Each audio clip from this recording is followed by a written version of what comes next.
Bonjour à tous, j'espère que vous allez bien. Donc dans cette vidéo, je vais aborder avec vous les investissements de ce deuxième semestre 2024 que réalise Marks Awards, qui est l'un des meilleurs investisseurs au monde actuellement, donc qui a un patrimoine personnel estimé à plus de 2 milliards de dollars, mais également et surtout qui est le fondateur du fonds d'investissement Oaktree Capital Management, donc qui a sous gestion plus de 162 milliards de dollars en 2024. Donc on va voir dans cette vidéo une des positions que prend Marks Awards, donc vous le connaissez peut-être. Donc il a écrit notamment plusieurs ouvrages, notamment dans le domaine de l'investissement. Donc en tout cas, si ce n'est pas encore fait, n'hésitez pas à vous abonner dans cette chaîne. Donc la philosophie de la chaîne Investisseur Zen, c'est vraiment de pouvoir créer de la synergie et entre les différents, de prendre des meilleurs, puisque comme le disait Charlie Munger, s'il y avait trois choses que les investisseurs privés peuvent faire, c'est notamment de s'inspirer de ce que font les meilleurs. Donc c'est l'objectif de la chaîne Investisseur Zen, c'est-à-dire que vous n'avez pas sans doute des heures et des heures à passer à trouver les meilleures pépites qu'il y a sur le marché. Donc pour faire un premier filtre, Investisseur Zen, c'est vraiment de pouvoir regarder ce que font les meilleurs investisseurs au monde, quelles sont les positions que ces investisseurs, que ces fonds d'investissement prennent. Regardez également en fonction de différents critères si c'est des positions qui peuvent, moi personnellement, m'intéresser et potentiellement vous intéresser également.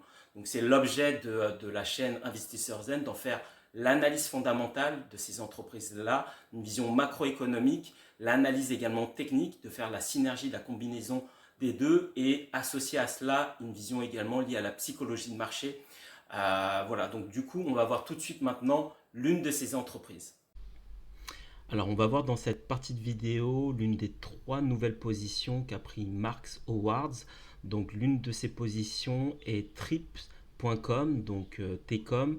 Donc, Marks Awards a investi plus de 27 millions de dollars sur cette nouvelle position. Donc, on va voir pourquoi et on va voir si effectivement, potentiellement, c'est un bon investissement qui peut m'intéresser.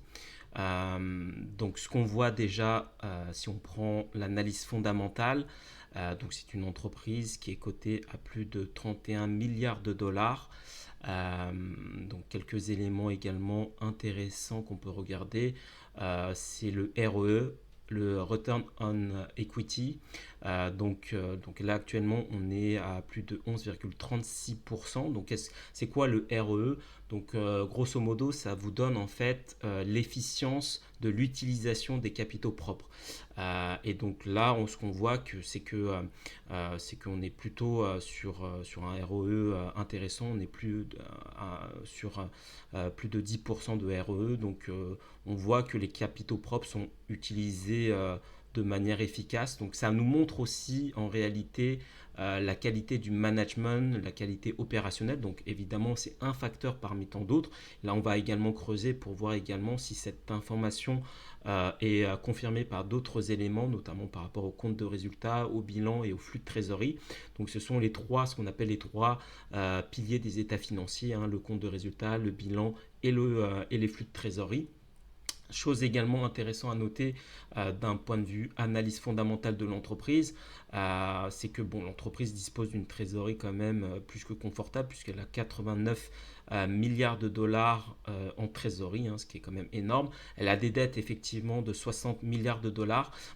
Donc on peut faire un calcul très très rapide. Donc c'est ce que notamment préconisait Peter Lynch, qui est pareil l'un des meilleurs investisseurs en tout cas de ces dernières décennies. Et lui, notamment, ce qu'il recommandait, c'était notamment de regarder l'état de la trésorerie et également les dettes totales de l'entreprise et de faire quelque part cette simplification. Bien sûr, évidemment, de manière opérationnelle, c'est beaucoup plus complexe que cela.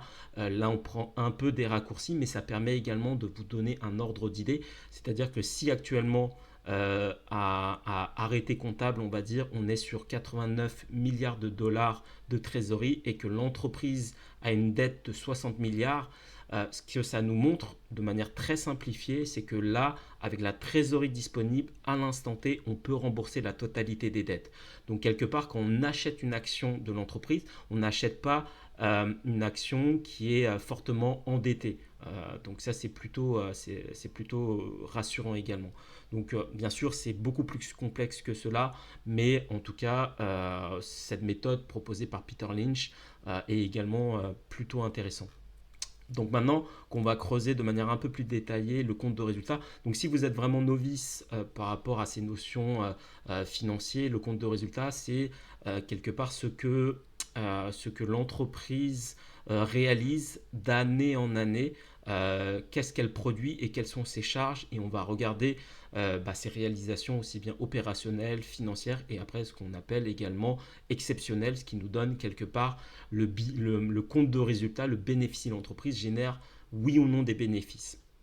Donc là, ce qu'on voit par rapport au compte de résultats, on voit qu'en 2020, l'entreprise réalisait 18 milliards de dollars de chiffre d'affaires. Donc actuellement, on a eu une progression quand même quasiment constante. Elle est passée à 20 milliards ensuite en 2021, 20 milliards et quelques en 2022, 44 milliards en 2023, ce qui est vraiment intéressant. Donc on va voir après au niveau de l'analyse, par rapport à l'analyse technique, si elle nous donne également cette information-là. Actuellement, on est sur 48 milliards également de dollars. Donc on a eu une progression régulière de l'entreprise, donc ce qui est plutôt intéressant. Donc moi je vous invite donc si vous souhaitez creuser cette entreprise, donc de regarder également leur site internet, de voir qu'est-ce qu'ils font. Donc trip.com, c'est une entreprise en fait j'allais dire assez banal, mais c'est des investissements sur lesquels on connaît quand même le business model, on a de l'antériorité. Donc c'est un site en ligne, notamment pour les réservations de voyages, d'hôtels, de trains, de location de voitures, etc. Comme ce qu'il y a également d'autres, mais comme disait généralement Warren Buffett, donc c'est un peu sa philosophie d'investissement, on n'investissez que simplement dans ce que vous comprenez.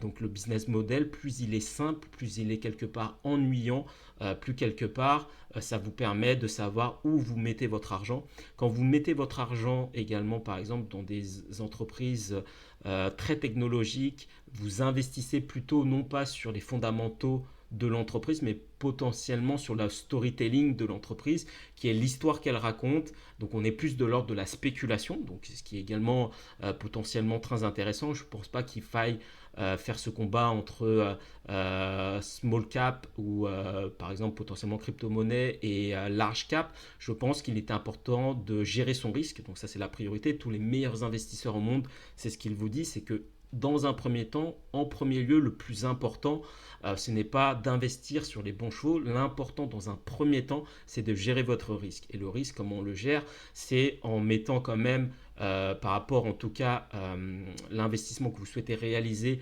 notamment en bourse, en actions, de le mettre de manière, on va dire, surtout la grande majorité vers des entreprises qui sont quand même les titans du marché et ensuite sur une petite portion de votre portefeuille d'aller chercher, si vous le souhaitez, selon votre appétence au risque, un peu plus de volatilité sur soit des small caps, soit sur de la crypto-monnaie, mais que cela représente quand même une petite partie de votre portefeuille, parce que ça reste des investissements quand même assez volatiles.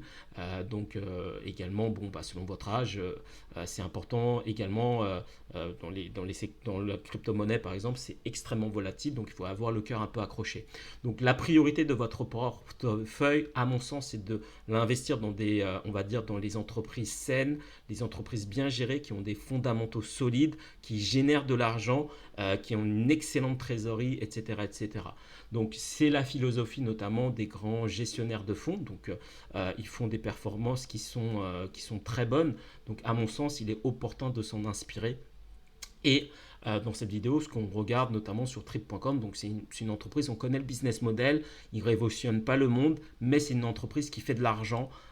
Donc elle est passée en 2020 de 18 milliards à actuellement 48 milliards de dollars. Donc elle a quasiment fait x2 donc par rapport à son chiffre d'affaires, ce qui est quand même ce qui est quand même plutôt intéressant.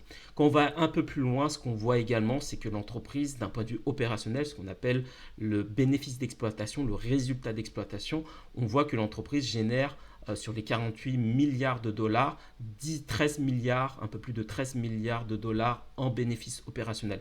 Le REX est important, c'est-à-dire que par exemple, quand vous analysez ce qu'on appelle un critère qui est souvent regardé, le bénéfice par action, le bénéfice par action est calculé par rapport au bénéfice net, donc par rapport à ce montant-là. Le problème avec le bénéfice net, c'est qu'il inclut également ce qu'on appelle les résultats financiers et ce qu'on appelle également le résultat exceptionnel. Le résultat financier, à l'inverse du résultat d'exploitation, c'est quelque part toutes des opérations financières que l'entreprise réalise. Soit elle achète ou elle vend des entreprises, une partie de ces entités, elle a investi notamment dans d'autres entreprises, dans les actions en bourse, etc. ou autres, et elle récupère potentiellement des bénéfices également par ce biais-là. Le résultat exceptionnel, c'est quoi? C'est que lorsque l'entreprise, par exemple, va bénéficier de subventions ou qu'elle a vendu certains de ses actifs, des immeubles, etc.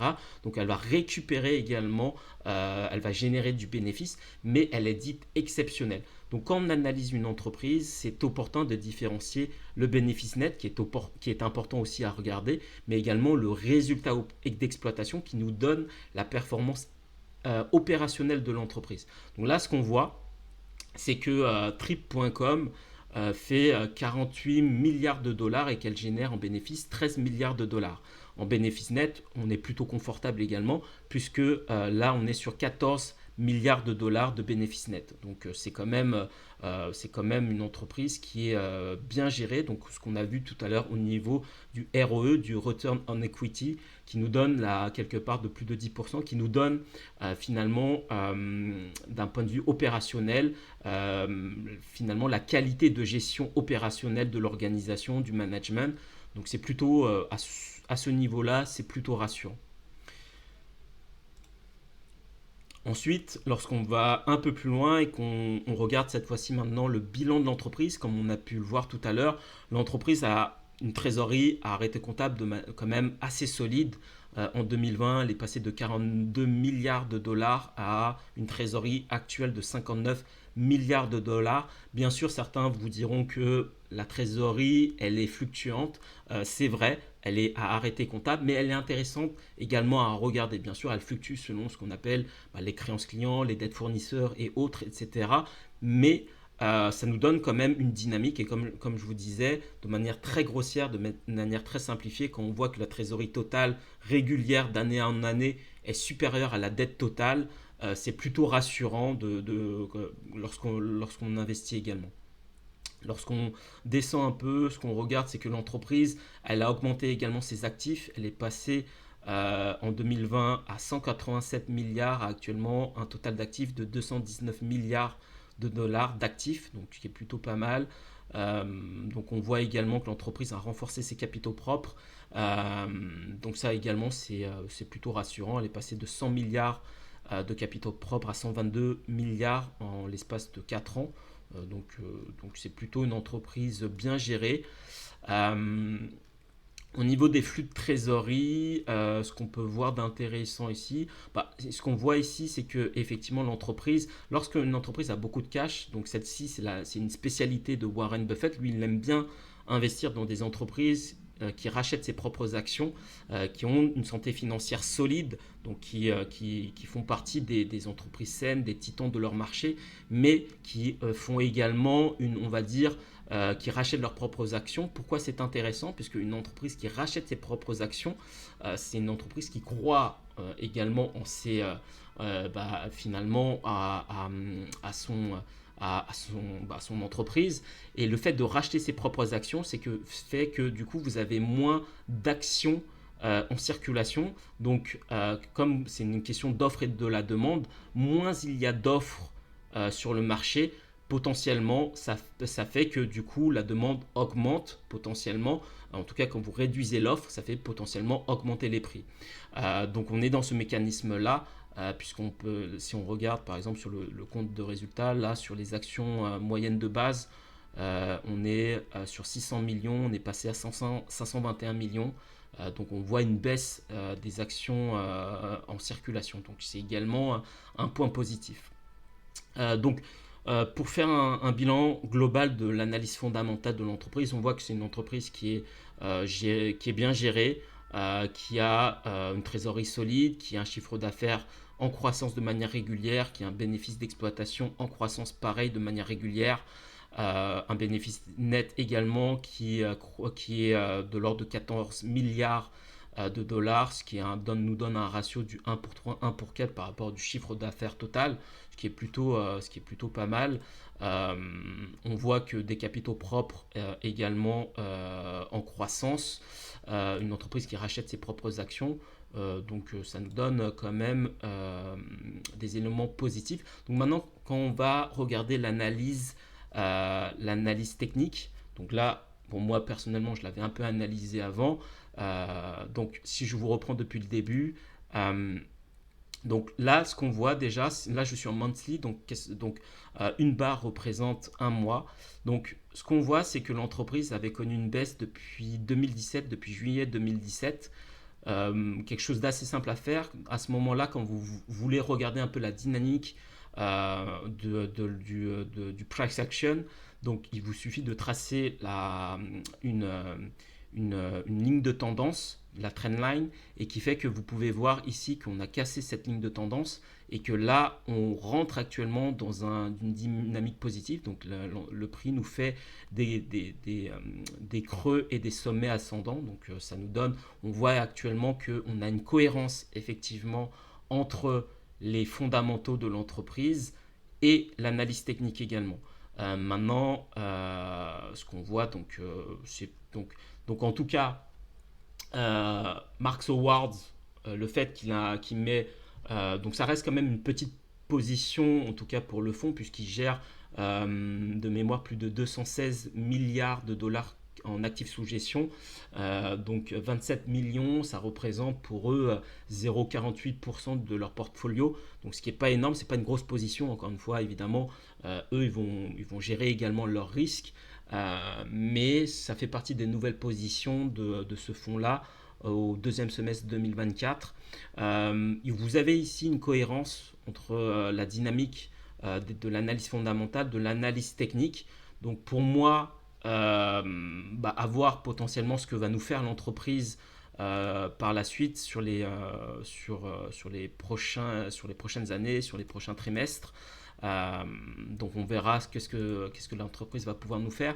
Ce que nous dit l'analyse technique en tout cas, ici si on zoome un peu, si on zoome un peu, alors du coup si on zoome un peu, donc ce qui est intéressant ici à regarder, c'est que là, le prix avait connu une accélération très forte en février 2024, ce qui a généré en tout cas au niveau de l'analyse technique ce qu'on appelle un déséquilibre au niveau du prix, donc ce qui nous a créé ce qu'on appelle une imbalance. Ce qu'on voit ici, c'est que d'un point de vue technique, on est parfaitement revenu combler cette imbalance-là. Euh, un prix, en tout cas au niveau du price action, si on est sur une tendance toujours positive, normalement, sur le retracement de Fibonacci, on doit s'arrêter sur du 0,82 de retracement. Donc là, si on trace Fibonacci, on voit effectivement qu'on a, hop, parce que je le mets bien, hop, tac. Voilà. Donc là, je l'ai bien mis. Donc là, on voit sans les mèches qu'on est venu parfaitement taper les 0,382 et là, on repart sur une dynamique positive. Donc en tout cas, c'est la croyance du fonds de Marks Awards. Donc du coup, à vous de voir également si vous croyez en cette position. Moi, personnellement, c'est une position que je surveille attentivement. Elle peut m'intéresser, hein, pour être totalement honnête. Je le garde, voilà, je laisse poser un peu tout ça également, hein, pour prendre le temps de bien réfléchir à si je souhaite me positionner. C'est aussi une question de croyance et de conviction. Moi, je trouve que l'entreprise répond à pas mal de critères positifs. Je pense que effectivement, là, on va continuer potentiellement cette tendance. Après, potentiellement, à faire attention si on dézoome un peu. en tout cas sur cette entreprise-là. On va arriver potentiellement bientôt au plus haut, qui est le plus haut de juillet 2017, donc qui peut nous constituer quand même une zone de résistance. Donc si on doit la tracer, donc comme vous pouvez voir, je vous le trace comme ça, vous allez bien pouvoir le voir. Hop, que vous puissiez bien voir cette zone-là. Ici, toute cette zone-là, on va dire que c'est la zone de résistance de ce que l'entreprise réalise actuellement. On voit qu'ici, en 2015, on est venu chercher cette zone-là. Le prix s'est retourné ensuite. En 2017, on est venu chercher cette zone-là. Le prix s'est retourné ensuite. Quand vous vous intéressez un peu à la dynamique du prix, ce qu'on voit ici, typiquement, on est allé chercher les plus hauts de 2015 et donc on est allé chercher ces plus hauts là et tout de suite après on s'est retourné. Donc là on approche encore une fois de ces zones là. Est-ce que le prix va nous va nous dessiner quelque chose comme ça, à voir. Donc on va voir, après ça va dépendre de ce que nous fait le prix. Mais hop. Donc si ça retrace, bon, bah, en tout cas sachez qu'on arrive sur des zones quand même, on va dire, à surveiller. Donc moi personnellement, je surveille cette entreprise, elle m'intéresse. En tout cas, un investisseur comme Marks Awards, en tout cas, est intéressé par ce fonds, par cette entreprise-là. Donc c'est un signe intéressant. Maintenant, encore une fois, ça doit être aussi sur vos convictions personnelles. Ça reste quand même important quand vous investissez. Et de le faire également selon votre propre analyse. Moi, en tout cas, encore une fois, il y a pas mal d'éléments que je surveille. C'est juste qu'on arrive dans des zones quand même où le prix peut se retourner.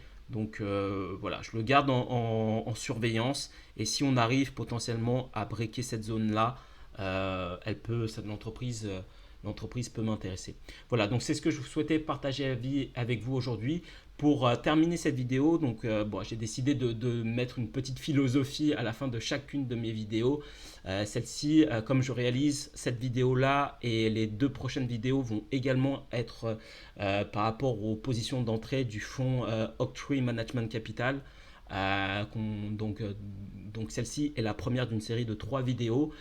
Donc je vais citer c'est le fondateur de ce fonds-là, Marks Awards, qui disait que l'une des choses qui est le plus importante à comprendre, c'est que fondamentalement, les personnes qui sont acteurs du marché, que ce soit vous, que ce soit moi, que ce soit les institutions, que ce soit n'importe qui est sur le marché, globalement, on veut tous la même chose. On veut gagner de l'argent.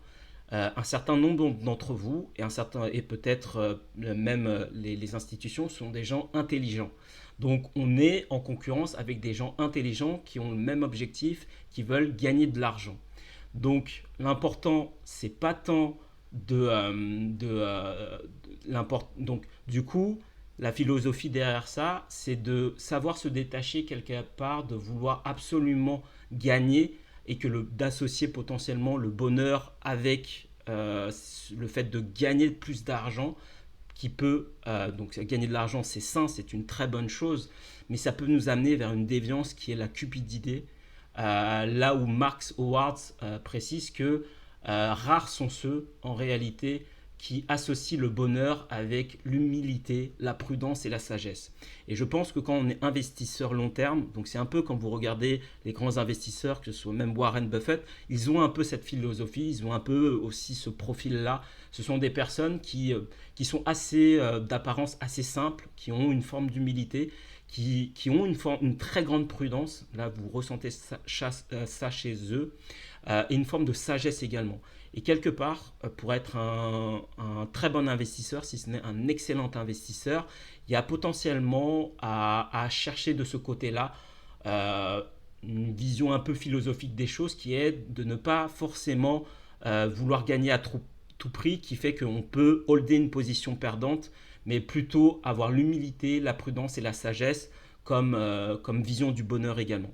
Voilà, donc c'était un mot de la fin un peu philosophique, mais je pense que c'est en apprenant des meilleurs pas que sur la dimension technique, mais également en termes de mindset, qu'on peut progresser soi-même. Voilà, en tout cas, si cette vidéo vous a plu, n'hésitez pas à liker la vidéo, à la partager, à vous abonner également à la chaîne. Je vais réaliser prochainement les 2 autres positions, nouvelles positions du fonds Oaktree Management Capital. Et on va voir également si potentiellement ce sont de bons investissements à réaliser. Voilà, je vous remercie beaucoup et je vous dis à très bientôt. Au revoir.